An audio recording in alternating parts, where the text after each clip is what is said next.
Today we're talking 10 facts about Gen Z parents, not millennial parents, Gen Z parents, those young parents with young kids that are coming to your church. Are you ready to learn something about them? The Fresh Church Podcast.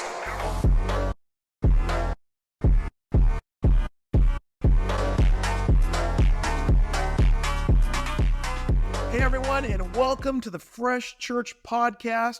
Today I want to discuss who are Gen Z parents. What are their biggest challenges right now? And how can the church, your church, help Gen Z parents? So Emma and Liam, they're a cute couple like any other couple their age. They're navigating the ups and downs of life here in the 21st century. Emma, she's 23, and she just recently graduated college with a degree in marketing. Liam, 24, is working as a junior graphic designer. Their lives took a significant turn when they found out they're expecting a baby. Now, the news of the pregnancy fills their heart with joy, but there's also waves of fear about the future. As young parents, they're worried about the financial responsibilities that lay ahead, with the burden of student loans and the cost of raising a child in this economic environment. They couldn't help but wonder if they were adequately prepared for the journey ahead. The thought of providing a stable and secure future for their baby was daunting. Budgets, financial planning, healthcare, insurance, home, stability. And as the due date approached, Emma and Liam began to feel a new set of fears related to parenthood itself. They wondered if they were ready to take on the responsibility of nurturing a new life. They read books, they watched YouTube videos, they attended a parenting class. They sought guidance from experienced parents to prepare for the challenges ahead. The sleepless nights, the diaper changes, constant care seemed to be an overwhelming prospect, but they were determined to do their best. Another fear that often crept in their minds was the uncertain state of our world. Why would I bring a child into this world? They worried about climate change, political unrest, economic instability. They questioned what kind of world their child would grow up in and how they could prepare them for that. And as the day of their baby's arrival neared, Emma and Liam's fears were intermingled with excitement and anticipation. You see, they moved back into Liam's parents to provide them with support, a cute nursery, and a built-in babysitter, and it sure helped with the finances. The moment their baby was born, all their fears seemed to melt away. The sight of their child's tiny fingers and sweet face filled them with an overwhelming sense of purpose and love. And as they held their newborn in their arms, they knew they were ready to face the challenges of the future together, no matter how uncertain it might be. Emma and Liam are just two people in the midst of this world right now of ever-growing, ever-increasing Gen Z parents. And I know it seems like parents are getting younger and younger, but honestly, that's because we're getting older and older. And if you're a church leader, you need to understand that you've engaged a new generation of parents, and no one's talking about it. You heard it, you sat through the seminars, you've read the book about millennials, but they grew up. Their kids are elementary, middle school, high school, moving out on their own. And as you look at your children's ministry, you need to quickly understand that the parents in your church are a mixture of millennials and Gen Z, and the Gen Z are quickly taking over. Wait, Pastor Tony, I thought our kids were Gen Z. Well, they were, but they grew up, and now they're having kids. And you need to be the church that's there to assist them. Today, I'm going to show you how. We're going to look at characteristics of Gen Z parents, Generation Z, and how the church can assist them. But before we do that, we need to provide some definitions to help you as far as who are Gen Z parents. So let me help you out by providing some definitions. So I am what's called a Gen Xer. I was born between 1960 and 1980. I'm on the younger end of this generation. And we were followed by the millennials, born between 1981 and 1995. So if you're roughly between the ages of 28 and 43, you're what society would consider a millennial. After that came Generation Z. They're born between 1996 and 2010. So when I was young in ministry as a youth pastor, I reached out and ministered to millennials. Then I switched into kids and family ministry in the early 2000s. and found I was taking on a completely different generation of kids, Gen Z. But those kids have grown up, and now they're having kids. This current generation of kids we have now, born after 2010, is known as the Alpha generation. And I talked about them in a different podcast, so please go back and check it out. You can also go online to www.freshkidmin.org to find out how you can connect with families in these different generations. So let's look at this category that we're going to call young parents in our churches. For statistical purposes, the Gen Z attender in our church is somewhere between the ages of 13 and 28, right? That means half of this generation is over the age of 20. Middle schoolers, high schoolers, young adults, young professionals. Well, do you remember how old you were when you had your first child? Now this generation, they're generally waiting a little longer to have kids, but they're having kids. And now their children are young. They're preschoolers, but they're still Gen Z parents in your community, in your church, that you need to have an idea of how to impact them. Most churches in America, though, haven't figured it out. They're still trying to worry about reaching millennials when they now need to think about Gen Zers. So let's look at some of the stats of this generation. It's estimated in America that the size of the Gen Z population is somewhere between 68 and 69 million. So if you split that in half, you're talking over 30 million Gen Zers that are of the age they can start having kids. And as this generation begins to have more and more babies, we need to be ready for the church to meet their needs. So Gen Z parents in America, like parents from any generation, face a range of challenges as they navigate the responsibilities of raising children in a rapidly changing world. And so we're going to look at some of the significant challenges that Gen Z parents may encounter. The first one is economic pressures. Gen Z parents often grapple with financial instability due to student loan debt, housing costs, competitive job market. Providing for their child's needs and managing their own financial well-being, it's challenging. It's stressful. That's why for many of them, multi-generational housing is a real thing, where they're moving back in with grandparents and parents. We've got multiple generations in the same home because it's just so hard to financially make it. Where they might have been able to buy a new car before, now they're buying used cars. They're borrowing cars. They're doing what they can to make it in this economic world. Minimum wage isn't what it was before. Secondly is technology and screen time.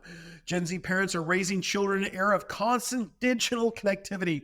Okay, so managing screen time, which is something, by the way, they haven't even figured out for themselves, is going to be even harder with these kids. Online safety and encouraging healthy relationships inside and outside of technology. The third one is mental health awareness. Gen Z parents are likely more attuned to mental health issues, and they may need to address some of their children's mental and emotional well-beings in open spaces as these children begin to grow. You got to realize these parents are more likely to self-diagnose or actually over-diagnose their kids with all of the different health awarenesses that are out there. Number 4 is educational choices. Decisions about where and how to educate their children can be complex because for most Gen Zers, they've lost faith in the system. So they're looking at things like homeschooling, online learning, private schools, public schools, charter schools, progressive educational approaches, all those different options, the whole time wondering, will it work for my child or not? Number 5, environmental concerns. Many Gen Z parents are environmentally conscious, and they may seek to raise their children with an awareness of climate change and sustainable living practices. But with this, you also have to watch that their kids can be brought up with a doomsday approach, that the world's going to end. It really doesn't matter anyways. And we want to make sure that we're speaking hope. Number 6 is work-life balance, balancing home, balancing family. There are all kinds of challenges that go along with that as they're trying to find flexible work arrangements and prioritizing time with their children. The typical 9 to 5 doesn't exist anymore. Are they working from home? Are they working remotely? Are they working in the shop? What are those hours like? They end up having time with their kids, but it becomes less and less quality time, primarily because they're exhausted. Number 7, access to information. While they've had access to a wealth of information through the internet, Gen Z parents can actually be overwhelmed by all of the conflicting different advice out there when it comes to raising kids. Everybody has an opinion on it. Everybody has a philosophy on it. They're trying to hear that one voice that makes sense in the midst of it. That's why for us, we think Fresh is so important with a focus on family. Number 8 is societal pressures. Gen Z parents are feeling the pressure of being that perfect parent, especially in this age of social media, where they got to look just right for that selfie, where they have to have the appearance online that everything is perfect. And in the midst of that comes in depression, feelings of inadequacy and stress, like they're just not doing enough. They're trying to get that next great shot, but in the midst of it, they're having a hard time just getting through life. Social media and online safety. Gen Z parents are more aware of the potential dangers of social media and the internet, leading to concerns about their children's online safety and cyberbullying. And you can either see a pendulum swing of it's okay, we're not even going to pay attention to it, to we even see a generation right now that's refusing to let their kids have any access to social media or online activities. They need someone to come along and go, hey, there is a balance here. There's a way we can work through this, since this generation has been birthed in a digital world. And number 10, political and social issues. Gen Z parents are dealing with how to discuss and educate their children with complex political and social issues such as racial justice, gender identity, gender equality. How do they have those conversations, and which side do you take? What is your view in a world where every view is okay? Someone needs to walk along with this and take steps with them, be part of their life. You see, the church can play a supportive role in the lives of Gen Zers by just providing some assistance, some guidance, community, but only if we're aware of how we can do that. Well, the best way to meet their needs is to have those strong core values. And for me, I recommend FRESH. That's the model that we love: family, relationship, experience, safety, and hope. And as we go through some ways that your church can impact Gen Z parents, we're going to look through those core values with 3 different points underneath that will help you be able to impact these young parents. Let's talk first about family. Now, when it comes to family, you need to have parenting resources, providing access to books, articles, online resources, ways to help those parents out. There's some incredible parenting apps out there that they can download on their devices and take with them that will take them through experiences that you have no idea on, ways to help them out, help them making informed decisions on what to do and how to do it. Along with that, number 2, I would suggest parenting classes and workshops, doing things in your church specifically to help parents. It's interesting when you ask people of this age what one of their biggest concerns are, they talk about marriage and parenting, but yet so often they don't do anything about it. Your church needs to provide those opportunities where they can learn how to parent. And as they're doing that, they're going to build relationship and connect with others. Topics might include technology use, mental health awareness, building strong family relationships. You can talk about child development, effective discipline, and creating a supportive home environment. And the third one is family-focused activities. Organized family things that they want to be a part of. It's going to strengthen their family bonds, but also create community within the church. You've heard me say it before, I'll say it again. The church needs to become their family. They need to be in family with you. And as you do that, all of a sudden these Gen Z parents realize they can do it as they're connected with other families along the way. Remember, they're lonely. Give an opportunity to hang out with people. Which leads us to our second core value, relationship. Now, I would encourage you with a couple things when it comes to relationship. The first one is have some support groups. Create groups specifically for young adult parents to discuss common challenges, to share experiences, and offer emotional support. Topics like juggling responsibilities, relationship challenges, and self-care. How do they take care of themselves in the midst of everything going on? Secondly is mentoring. More than just small groups. This is more one-on-one, finding people in your church and starting a mentorship program where more experienced parents can offer advice and support to Gen Z parents. Often I hear young parents say, I just don't know what I'm doing. Bring somebody along, an uncle, an aunt, a grandparent within your church to be that mentor, to help them along the way. These mentors can share their wisdom and provide emotional encouragement. And then the third one is this: inclusivity and acceptance. You need to foster a church environment that's inclusive, that's accepting specifically of young adult parents, not judging them because they're so young, not judging them based on the way they live their lives, but acknowledging and embracing that they come from diverse family structures and backgrounds, and they're trying to learn just like you tried to learn a few years ago. So we're family, relationship, and experience. Here's something that you need to look at. Your church needs to have a strong children's ministry. If it doesn't right now, if you want to attract young families, you got to have something for their kids. You need to develop some kind of an engaging children ministry where you can connect with those kids where they're at, which means having some digital elements within there. And we've got all kinds of resources in our academy and our labs that can help you with that.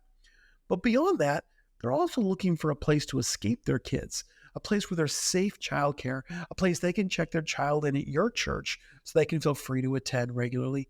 Have something for the kids. The parents will come as well. The second one is community service opportunities, ways that they can get involved in their community. And if they do it with your church, that means they're making friends along the way. They're connecting and they're impacting people's lives in your area. For young adult parents, that means a significant amount in their life as far as them having meaning. But beyond that, it's teaching their children about compassion and social responsibility. And finally, flexible scheduling. Realize that this culture, they're in a different world right now. The typical 9 to 5, the typical Sunday morning at 10:30 might not work for them. This may be the time that whenever you regularly scheduled things, you might want to look at doing it different in the calendar. What may have worked previously on a Saturday morning might not work anymore. Be flexible. Be willing to try new things. Talk to those parents. Hey, what works best for you? I was attending a church for a little while where they would do these family dinner nights at 5 o'clock. Well, for anybody working a full-time job, being somewhere by 5 o'clock is about impossible because you work till 5, then you got to go home, change, get the kids, you can see the hardship of that. And it quickly turned into a dinner for retirees. So then the discussion came up, so when can we meet with the other families? And we started asking those younger families, when's the best time to dinner together? And their answers surprised us. All right, family, relationship, experience, and safety. And for safety, I'm talking beyond your facilities. I'm talking beyond your best practices and the security measures that you have. I'm talking about the safety of these young families. And when I'm talking about that safety, I'm talking about things in their own home that you can help them with. So financial stability is a major thing for this Gen Z generation. They're afraid because they don't have it yet. So let me suggest you provide financial guidance. I'm offering financial literacy programs and resources to assist these parents in managing their finances, especially with the economic pressures that we're in right now and student loans and even trying to figure out all the different laws and loopholes and everything that's out there. This might include helping them with budgeting, with saving, with planning for their children's future. May I even suggest helping them out to make sure they don't get scammed by organizations and peoples that are out there. You can be that voice that they can bounce ideas off of before they make major financial mistakes. The second one is technology education. Given the prevalence of technology in the lives of these parents, first off, they don't need to be shown how to use a computer. Okay, but they do need to be taught about the resources that are out there using technology and how to be able to balance it and be mindful of how it is and how they can use it with their kids. That letting their kid hold the phone and watch a video 24/7 is not the best way to engage. That there's ways they can be taught and how to deal with that. And the third one is just practical assistance. Historically, churches have been known for doing food pantries or clothing drives or providing extra support. But to be honest, it looks a little scary to a Gen Z family. They don't want to ever feel like they're a homeless person. They're just trying to survive. They're trying to live above a certain bar. Come up with creative ways that you can let the people in your church know, hey, we have resources for you. We have ways we can help you.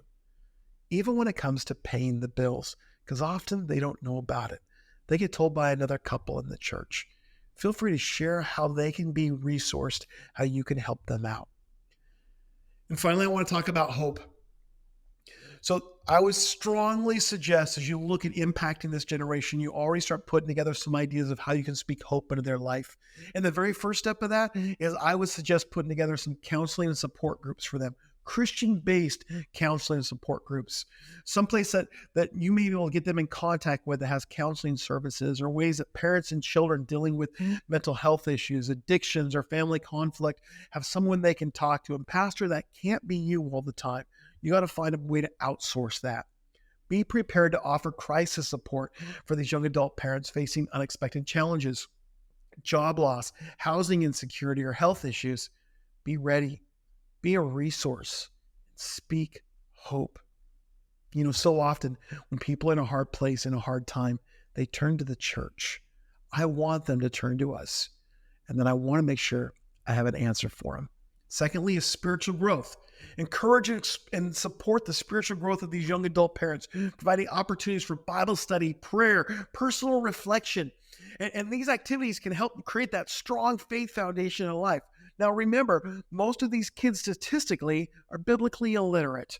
Okay, so we need to take time to teach them. Don't just roll out whatever Sunday school class that you think is going to be most effective for your church. Purposely create classes for new believers. Even if they're not a new believer, they might need to learn the basics of the Bible, who the major people are in the Bible, what the major values are in the Bible, being able to share with them foundations and helping them along the way. Beyond spiritual growth, I would also encourage you to provide spiritual guidance. Spiritual guidance and resources to help these parents in their spiritual growth and in passing on their faith to their children, giving them the resources to raise godly kids. Practical, godly living. So as we finish our time together, I want to hang out on this topic for just a minute. The topic of hope. Now, hope is a confidence that comes from knowing what God has already declared for your life will actually happen. You see, my hope is that what Jesus said he will do, he's actually gonna do it. For most Gen Z parents, and thus their kids, they don't know the promises of God. They do not understand all the core moral values that we take for granted in the church. They might not even have a solid definition of character or integrity. And we have a responsibility to teach them a God view versus a world view. And it starts some moral values taught in the Word. So please realize I understand the value of teaching through the Bible and sharing stories from the Bible, the narratives that are in there and going verse by verse. But we also need to teach some of the values that are in the Bible. You see, you can still teach in whatever style you prefer. Use whatever curriculum that you would like for that age group. Just remember as you go through to highlight some of these values because they're not hearing this God view anywhere else. So here's some biblical values that Gen Z parents are going to find valuable and will need further teaching on as they raise their kids. And I'm just going to run through this list. You might think this is simple, but for many of these parents, they don't get it because they've never been taught it. So let's start with this. Love and compassion. Teaching children to love one another and show compassion to those in need is a fundamental view in the Bible. And so often we live in a society where compassion isn't there. To respect and honor others. Encouraging children to honor their parents and respect others is an important biblical principle. You can find that in Exodus 20 and 1 Peter 2:17. I remember as a small child, my parents beat it into my head. Ephesians 6:1. Children, obey your parents. You see, there's a difference between obedience and respect. Teaching those kids to do it with the right attitude, to honor those in authority. Next is forgiveness. Teaching forgiveness and the importance of letting go of grudges is so vital to raising these kids. They want to hang on to things. Bitterness is a big deal. Let's teach our kids to forgive. And let's learn to forgive ourselves. Kindness and generosity. Instilling values of this is going to help these kids as they learn the importance of giving, of helping others, of being kind to others. So many young kids naturally are selfish. Parents need to learn how to instill this into their kids' lives. Truth and honesty. Teaching children to be truthful and honest in all of their dealings. You know, we live in a world where it's actually encouraged to slightly twist the truth, change facts to your own advantage. That's not what the Bible teaches. Humility. Encouraging humility, having modesty, putting others above oneself. Patience and self-control. Teaching children to exercise this. It aligns up with the Word of God. Can you imagine if we raise up a generation of kids and parents that learn self-control and patience in a microwave generation where they get everything instantaneously? They're going to stand out among the crowd. Faith and trust. Learning they can trust God and not the things around them. Having faith in God that He's going to supply all of their needs. Gratitude. I often hear from the older generation, the kids nowadays don't say thanks. Well, you know what? That's on us. We need to teach them about gratitude, stewardship, and responsibility. And you can take that into taking care of the world, being stewards of this land that we live in, but also being stewards of our life, taking care of ourselves. Justice and equality, the importance of standing up for what is right. Service and helping others, being involved in the community, showing the kids even at a young age that they should serve. That's why parents need to volunteer. They need to be in the class. They need to be involved in the church. And as they serve and help others, God begins to shine through them. Faithfulness and commitment, that they're not going to quit. They're going to keep going. They're going to finish what they started, encouraging these young parents to stay on course and raising their kids accordingly. unity and reconciliation. Church, we need this more than ever, that we are unified, we're together, that we can maintain hope and perseverance no matter what happens. If you can teach these kids about hope, if you can instill hope and perseverance into this young group of Gen Z parents, there's going to be life change. And these biblical values can serve as moral and ethical compass for these Gen Z parents as they raise their children. Integrating these values into their parenting can help provide a strong foundation for the spiritual and moral development of them. Now, our population is growing. The number of young adults and parents with Gen Alpha kids will be the discussion going forward. Will you be ready for these challenges? Constantly trying to catch up. It's your choice. Right now is the time to look at how you can adequately help these parents within your local church. Can you imagine if, while Emma and Liam were trying to figure out this whole parenting thing, the couple we talked about at the beginning, and someone had invited them to your church, what would they have experienced? Is your church ready for a Gen Z parent? Do you have the family resources? Do you have the relational support systems? Do you have ministry experiences focused on their specific needs? Are there ways to train them to how to have a safe home? And can you speak hope directly into their lives where they are at this young age, and into the life of that little one that just entered the world? Let's create a fresh ministry model and impact this next generation.